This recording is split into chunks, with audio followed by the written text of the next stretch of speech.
YouTube ಚಾನಲ್ಗೆ ಸ್ವಾಗತ. ಎಲ್ಲರಿಗೂ ನಮಸ್ಕಾರಗಳು. ವಿದ್ಯಾರ್ಥಿಯ ಬೀಳ್ಕೊಡುಗೆ ಸಮಾರಂಭದಲ್ಲಿ ವಿದ್ಯಾರ್ಥಿಯ ಬೀಳ್ಕೊಡುಗೆ ಭಾಷಣ ಹೇಗಿರುತ್ತೆ, ವಿದ್ಯಾರ್ಥಿ ತನ್ನ ಅನಿಸಿಕೆನ ಹೇಗೆ ಹೇಳ್ತಾಳೆ ನೋಡೋಣ ಬನ್ನಿ.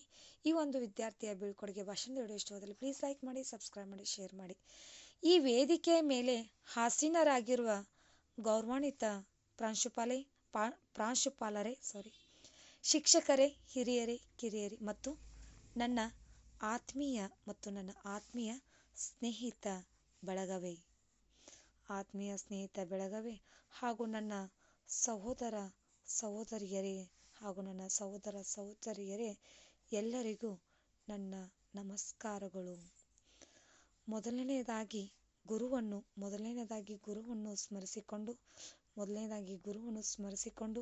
ನನ್ನ ಪೂಜ್ಯ ಗುರುಗಳಿಗೆ ವಂದಿಸುತ್ತಾ ಈ ಸಮಾರಂಭದಲ್ಲಿ ನನ್ನ ಅನಿಸಿಕೆಗಳನ್ನು ನಿಮ್ಮೊಂದಿಗೆ ಹೇಳುತ್ತೇನೆ. ಒಂದು ಕ್ಷಣ ನಿಮ್ಮೆಲ್ಲರನ್ನು ನೋಡಿ ನಿಮ್ಮನ್ನು ಬಿಟ್ಟು ಹೋಗುತ್ತೇನೆ ಎನ್ನುವ ಭಾವನೆ ನನ್ನ ಕಣ್ಣಲ್ಲಿ ನೀರು ತರಿಸುತ್ತಿದೆ.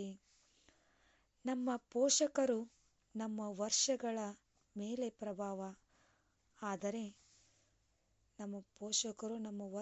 ಮೇಲೆ ಪ್ರಭಾವ ಬೀರುವಂತೆ ನಮ್ಮ ಶಿಕ್ಷಕರು ನಾವು ಬೆಳೆದಾಗ ನಾವು ಆಗಲು ಬಯಸುವ ವ್ಯಕ್ತಿಗಳಾಗಿ ನಮ್ಮನ್ನು ರೂಪಿಸಲು ಸಹಾಯ ಮಾಡುತ್ತಾರೆ. ಪೋಷಕರ ನಮ್ಮ ವರ್ಷಗಳ ಮೇಲೆ ಪ್ರಭಾವ ಬೀರಿದ್ರೆ ನಮ್ಮ ಶಿಕ್ಷಕರು ನಾವು ಬೆಳೆದಾಗ ನಾವು ಆಗಲು ಬಯಸುವ ವ್ಯಕ್ತಿಗಳಾಗಿ ನಮ್ಮನ್ನು ರೂಪಿಸಲು ಸಹಾಯ ಮಾಡುತ್ತಾರೆ. ನಮ್ಮ ಶಿಕ್ಷಕರು ನಮ್ಮ ಮೇಲೆ ಪ್ರಭಾವ ಬೀರಿದ್ದಾರೆ. ನಾವು ತಪ್ಪು ಮಾಡಿದಾಗ ನಮ್ಮನ್ನು ಶಿಕ್ಷಕರು ನಮಗೆ ಪಾಠ ಕಲಿಸುತ್ತಾರೆ. ನಮ್ಮ ತಪ್ಪಿನ ಅರಿವನ್ನು ಸಹ ನಮಗೆ ಮಾಡುತ್ತಾರೆ. ಶಿಕ್ಷಕರನ್ನು ಗುರು ಎಂದು ಪರಿಗಣಿಸಲಾಗುತ್ತದೆ. ನಮ್ಮ ಶಿಕ್ಷಕರು ನಮಗೆ ಯಾವಾಗಲೂ ಒಳ್ಳೆಯ ಗುಣಗಳನ್ನು ಹೇಳಿಕೊಟ್ಟಿದ್ದಾರೆ. ಶಿಕ್ಷಕರಿಲ್ಲದೆ ಯಾವ ವಿದ್ಯಾರ್ಥಿಯೂ ತಮ್ಮ ಜೀವನದಲ್ಲಿ ಸಾಮಾಜಿಕವಾಗಿ ಮತ್ತು ಬೌದ್ಧಿಕವಾಗಿ ಅಭಿವೃದ್ಧಿ ಹೊಂದಲು ಸಾಧ್ಯವಿಲ್ಲ. ಶಿಕ್ಷಕರು ನಮಗೆ ಕಪಾಳ ಮೋಕ್ಷ ಮಾಡುತ್ತಾರೆ, ಶಿಕ್ಷೆ ನೀಡುತ್ತಾರೆ. ಆದರೆ ಅವರು ಏನೇ ಮಾಡಿದರೂ ನಮಗಾಗಿ ಮಾಡಿದ್ದಾರೆ. ಆದ್ದರಿಂದ ಶಿಕ್ಷಕ ಎಂದರೆ ಎರಡನೇ ತಾಯಿ ಇದ್ದಂತೆ. ಕತ್ತಲೆಯ ಅಜ್ಞಾನವನ್ನು ಹೊಡೆದುಹಾಕಲು ಸಹಾಯ ಮಾಡುತ್ತಾರೆ. ಎಲ್ಲ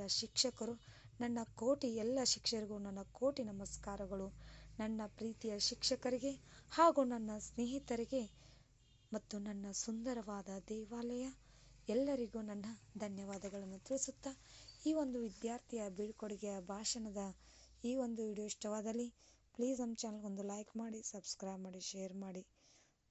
ಥ್ಯಾಂಕ್ ಯು.